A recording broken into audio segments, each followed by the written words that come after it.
asalaamaaleykum wa rahmatulahi taala wa barakaatu suñu mbokku internet yi suñu mbokku téléspectateurs yu TMS TV ñi ngi amati mbégte ak kontante di ànd ak yéen ci seen émission face à l'invité tey nag gan bi ñu am dafa spécial ki ñu am kooku jàmbaar la ki ñu am tey li ñuy wax ci tubaab day symboliser la fidélité la sincérité ak la loyauté envers le ministre Abdoulaye Diouf Sarr kii ñu am nag mooy Ndiambé Diop nekk chef des services administratifs et financiers bu hôpital Aristide Le Dantec ki ñu am mooy adjoint directeur bu hôpital Le Dantec di Babacar Thiandoum kii ñu am tey mooy le président de la RS Yoff muy la Renaissance sportive de Yoff ki ñu am il est conseiller municipal à la mairie de Yoff nekk président chargé des relations extérieures et de la coopération kii ñu am tey mooy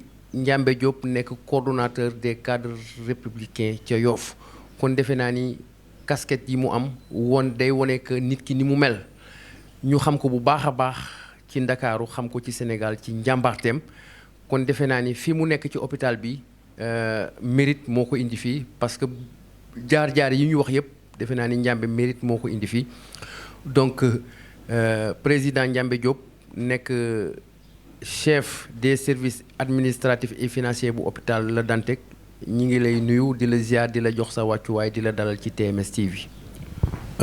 asalaamaaleykum maa ngi tàmbali si bismillahi rahmaani rahim di ñaan yàlla émission bi nga xam ne ni moom la ñuy def yal nañu si yàlla ñu dugg si bismillahi rahmaani rahim génn si alhamdulilah rabbil alamin lépp loo xam ne ni njariñ la. yal nañu ko yàlla defal lépp loo xam ne safaan bi la yal nañu ci yàlla musal ndax wax dafa metti di tàmbali di la nuyu yow Fall suma xarit di nuyu le technicien Kara di nuyu internautes yëpp di nuyu ñi nga xam ne nii ñëpp si émission bi nga xam ne émission bu am solo la tey ngeen fekk fii sama bureau moom comme ni nga ko waxee en tant que chef des services administratifs et financiers de l'hôpital Aristide Le Dantec donc ngeen fekk fi tey pour ñu waxtaan si loo xam ne nii lu am solo la si mbirum hôpital Dantec waaye ñu wax si yeneen bay dugg si sport bi nga xam ne tey man maay président Renaissance sportive de Yoff muy club bu mag di club bu Yoff nekk en national 1 donc ñuy ñaan rek yàlla defal ñu jàmm ba waxtaan bi nekk waxtaan bu am njëriñ yàlla defal ñu jàmm sama question bu njëkk dañu gis fan yi ay nit di jóg di dal seen kaw di wax que ni hôpital Le Dantec mooy capital rat ak souris te defe naa ni hôpital Le Dantec bokk na ci hôpital yi ñu gën a ràññee ci Sénégal. waaw maa ngi lay gërëm bu baax nga posé ma question bu am solo. effectivement temps yi dafa am depuis quelque temps. dañu sentir benn campagne de déstabilisation. jëmale ko ci hôpital Aristide Le Dantec. te xamuñu lu waral loolu. mais li nga xam ne ni moo gën a am solo. du sax li nit ñi di wax ci ñun. mais li gën a am solo mooy depuis que ki nga xam ne ni mooy le directeur muy docteur Babacar Thiandoum bi mu nekkee ci tetu hôpital bi le ministre de la santé et de l'action sociale nommé ko fi mu ñëw wax dëgg yàlla dañu seetlu ne am na liggéey yu am solo yoo xam ne ni def na ko fii ci hôpital bi ma yaakaar ne critique moom ci àdduna kenn mënu ko bañ ci gestion mais balaa ngay critiquer da ngay wax nit ki li nga xam ne nii vraiment moom la def lu baax nga génne ko te képp koo xam ne nii xamoon na hôpital Aristide Le Dantec démb ak tey xam na ne am na ay changements majeurs yoo xam ne vraiment l'équipe dirigeante bi nga xam ne ni ñoo fi nekk à sa tête le docteur Babacar Thiandoum que je salue au passage wax dëgg yàlla def na ko fi ñëpp saluer ko le ministre ci boppam ñëw na fi à plusieurs reprises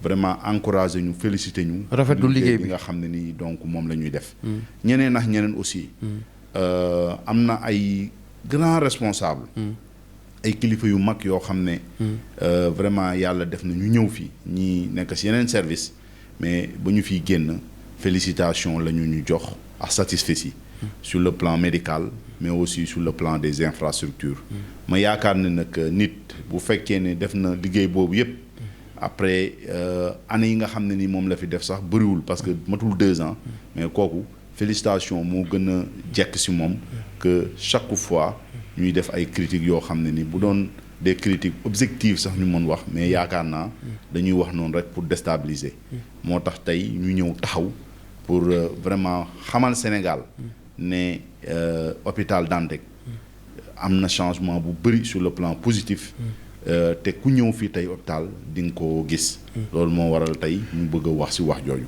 avant ñuy ñëw sa bureau sax am na ñu jot a laaj yenn ci ay patients ñoom jàpp nañ que ni hôpital bi ni mu meloon démb ak tey du benn maanaam tey hôpital bi dafa am changement. ci pàcc yu bëree bëri ñu bëggoon xam bi nga ñëwee fii ba léegi def nga fi ñaari at est-ce que liggéey bi yomb na. waaw maa ngi foofu di kontaan bu baax liggéey bi yomb na yombul. mais parce que hôpital bu mag la quand même. waaw hôpital bu gën a mag. bu ñu gën a ràññee sax ci Sénégal la hôpital niveau 3. boo xam ne képp koo xam ne dafa am njaaxle. si wàll wu mu mën a doon. donc da ngay ñëw hôpital Dantec. mooy centre de référence en matière de cardiologie centre de référence en matière de curie mooy ñi nga xam ne dañu am cancer. mooy ñeneen ñi nga xam ne ni aussi dañu am problème mu rein. néphrologie. donc mu nekk loo xam ne en matière d'urologie aussi.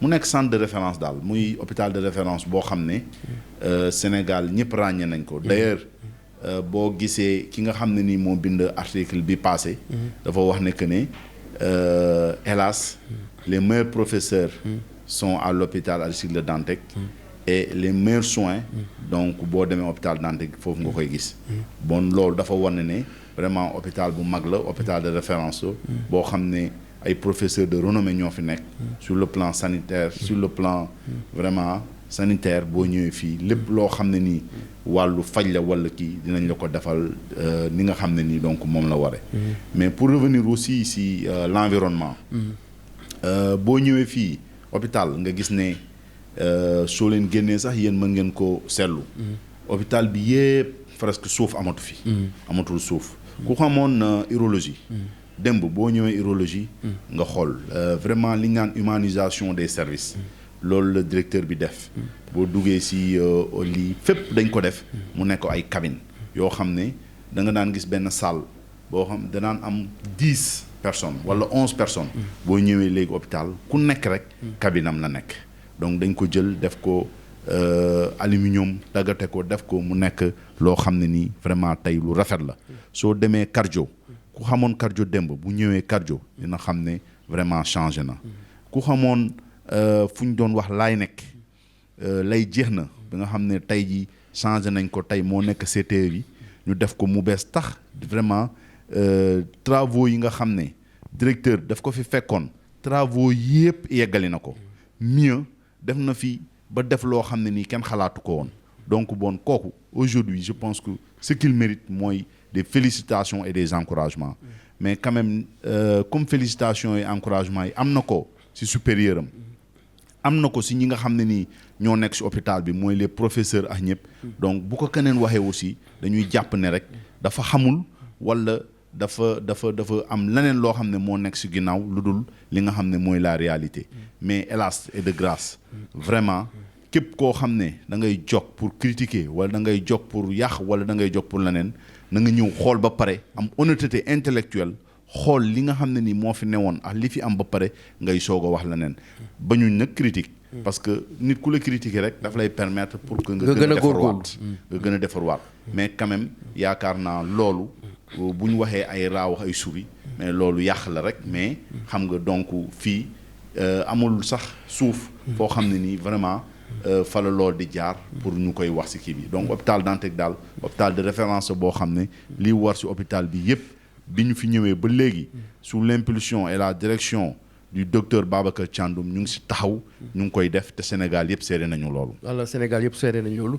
ñu gis que ni le ministre Abdoulaye Diouf Sarr bi mu ñëwee ba léegi hôpitaux yu bari dañu am changement y compris hôpital de Dantec dem nañ sax ba am na ci benn ndaje bu amoon temps yële ci ginnaaw ci hôtel Méridien moom Macky Sall muy sax chercher tour boo xam ni xamul sax nan la ko tuddee Abdoulaye Diouf Sarr ba wax ni c'est l'oiseau rare est-ce que tey jàppoo ni changement yi tax hôpitaux yi am ba ñu ràññee leen bu baax a baax est-ce que le ministre Abdoulaye Diouf Sarr est-ce que amul lu mu ci joué. waaw mais xam nga su ñu joxee ministère.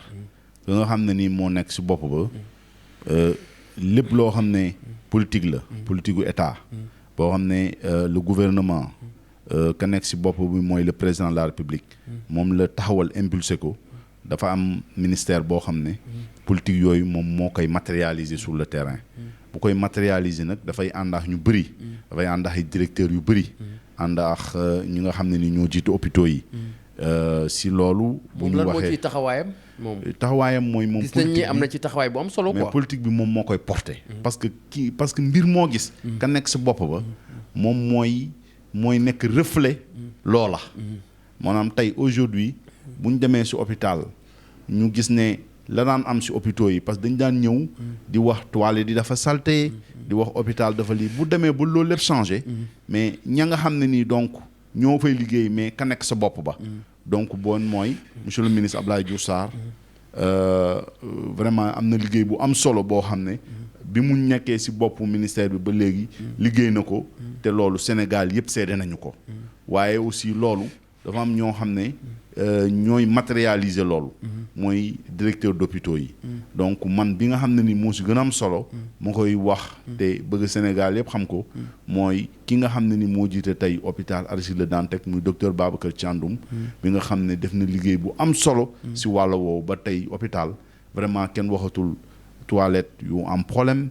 kenn waxatul hospitalisation yoo xam ne da ngay ñëw du gi salle boo dem toutes les salles am na ay climatisation am na maanaam daal humaniser vraiment xam ne ñun suñu ay pap suñu ay yaay suñu ay doom suñu ay mbokk ñoom ñooy hospitaliser fii même ñun donc dañ fi hospitaliser mu xam ne loolu vraiment liggéeyam taxawaayam li nga xam ne moom la ñu xaar si moom muy le ministre de la santé bi nga xam ne moo ko wóolu le président jël ko par décret ñu nommé ko fii liggéey boobu moom mu xam mission mu koy taxaw parce que moi je dis toujours nit buñ la joxee da ngay am mission boobu da nga koy accomplir wala nga trahir ko et moi je suis conscient et je sais que vraiment mission bi nga xam ne ni jox nañ ko docteur Babacar Thiandoum il est en train d'accomplir cette mission. Alors il est en train d'accomplir cette mission ñu bëggoon xam lan mooy say type de rapport yow ak directeur bi ak personnel santé bi fi nekk. non directeur c'est mon directeur. c'est-à-dire moi aujourd'hui je suis le chef des services administratifs et financiers de l'hôpital Aristide Le Dantec.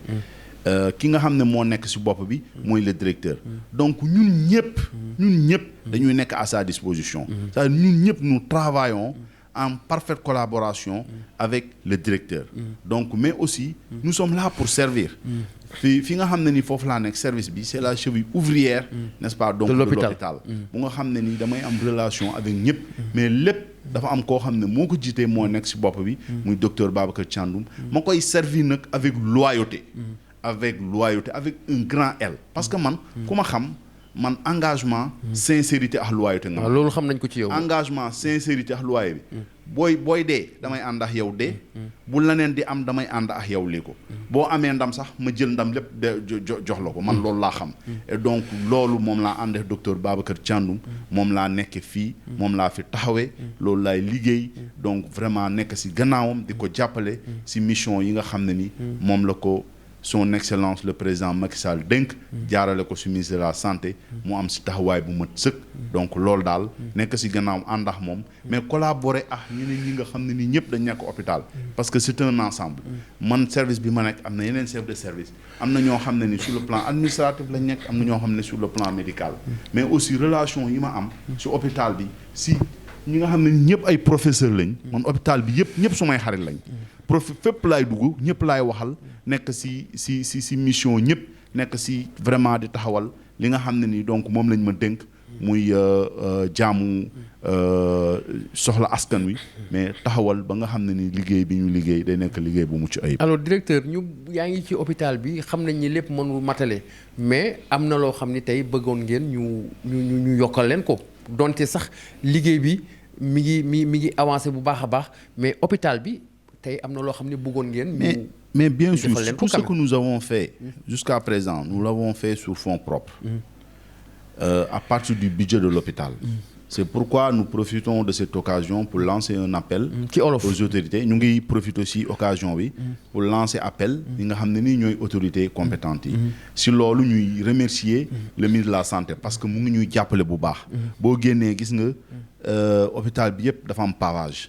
Pavage bi yëpp moom moo ko jël en charge pour vraiment accompagner ñu. Am na yeneen accompagnement yoo xam ne defal nañu ko mais ñun ñu ngi demander waat encore plus. Ñu ngi demander pour que mu taxaw ñu. demander plus comme par exemple lu ngeen. ñu subventionner hôpital bi. D'accord. Vraiment ñu ngi demander. ñu gën a subventionner demander aussi pour que budget bi nga xam ne nii mooy budget annuel bi. ñu yokkal ñu ko. parce que quand même tey li nga xam ne nii moom lañ taxaw. vraiment am na lu am solo. ba pare metti na mais ñun yuuxuñu. tàllaluñu ay yuuxuñu defuñu dara maanaam. parce que ñi ngi leen di accompagner. donte lépp mënul mat. voilà xam nañ ne lépp matul dañuy demander rek pour que ñu gën ñu jàppale. ñu gën ñu jàppale. président de la république comprendre na loolu. am na jàppale boo xam ne yéen ñëpp suivre ngeen ko 500 milliards. yu ñuy def pour accompagner vraiment les hôpitaux. te 500 milliards yooyu xam nañ ne. vraiment hôpital Aristide Le Dantec. am na si cër bu am solo boo xam ne incha allah. dinañ ko si kii donc vraiment ñu ngi demander loolu. pour que ñu gën ñu si jàppale. gën ñu accompagner parce que nit ki aussi bu fekkee ne da nga ko jox mission mu nekk si mission boobu taxawal ko di ko dox di si dem mais war na waaw góor bi am na. jàppale bi am na mais li ñuy ñaan mooy jàppale bi gën a yokku pour que hôpital Aristide Le Dantec gën a jëm si kanam gën a nekk un hôpital rayonnant sur le plan national et sur le plan international. hôpital bi gën a jëm ci kanam alors pandémie bi gis nañ ni mi ngi ci phase pour dem alors ñu bëggoon xam lan moo ci taxawaay Abdoulaye Diouf Sarr. Abdoulaye Diouf Sarr. ci pandémie bi. si wàllu pandémie bi wax naa ne moom dafa am ay collaborateurs am. Abdoulaye Diouf Sarr rek kenn du wax Abdoulaye Diouf Sarr ça dañu commencé sur président de la République. parce que posture bi nga xam ne ni moom la Sénégal taxawee. ka nga xam ne ni moo ko jiite nekk su boppam mooy le président de la République. ba ñu waree jël ay mesures. lépp lu ñu waroon jël président moo ko jël moo tax mu waral tey Sénégal. ñu di ko tudd si deuxième pays bi nga xam ne taxawaayam moo gën a am solo. si wàllu àdduna si wàllu pandémie. mais aussi mu jël premier sur le plan africain. donc loolu nag ka nga xam ne moo nekk si boppam moom la mooy le président de la République. ka sa topp nag mooy le ministre de la santé. waaye ministre de la santé aussi daf si ànd ak ay collaborateurs yu bëri. tout le système sanitaire. yoo xam ne professeurs yi dañ si bokk.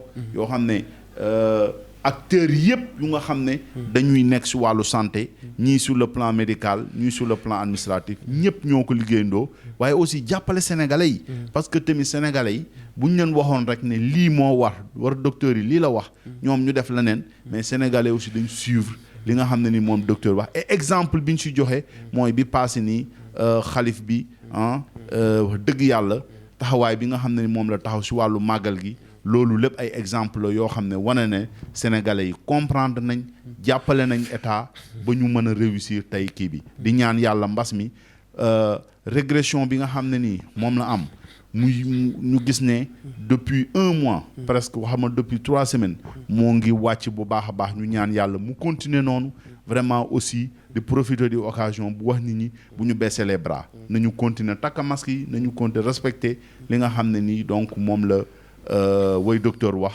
digale mooy distanciation sociale xam nga yëpp mesure yu nga xam ne vraiment moom la ñu wax ne mbas mi loolu moo si war pour mën a taxawal jële ko fi incha allah